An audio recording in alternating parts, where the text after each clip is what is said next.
Hello and welcome to Dr. Energy Saver in Northeast Illinois. Today I want to share with you something mind-blowing about the results you should be seeing and most importantly be feeling after we complete one of our treatments in your attic. Today we're going to use the scale model to help you understand the difference of performance between fiberglass and cellulose insulation.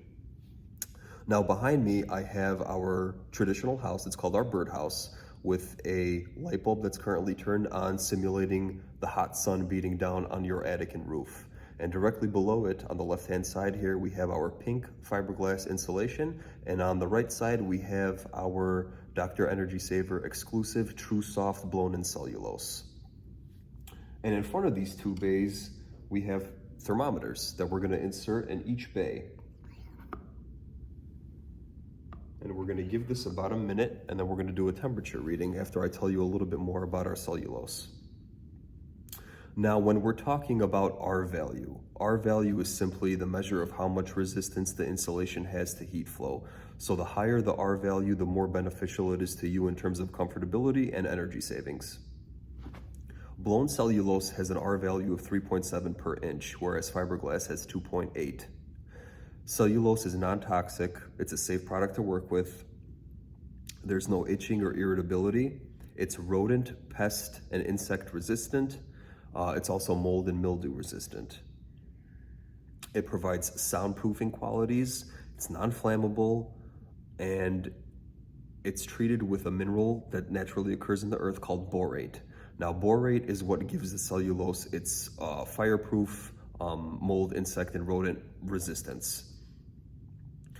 Fiberglass, on the other hand, has an R value of 2.8 per inch. There's a hazard label that you have to be aware of when working with it. It is very itchy and irritating also to work with.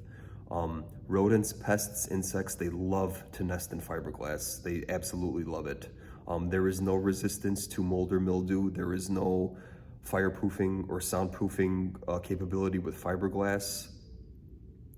They generally come in a pink or yellow color, but in comparison to cellulose, it doesn't provide as much a benefit, especially in terms of R value.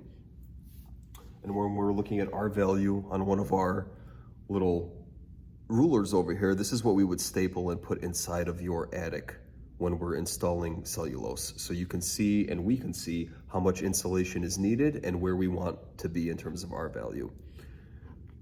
On this side over here, we have our pink fiberglass, and to achieve an R60, you need about 23 inches of fiberglass, whereas cellulose, you need about 17 to achieve an R60.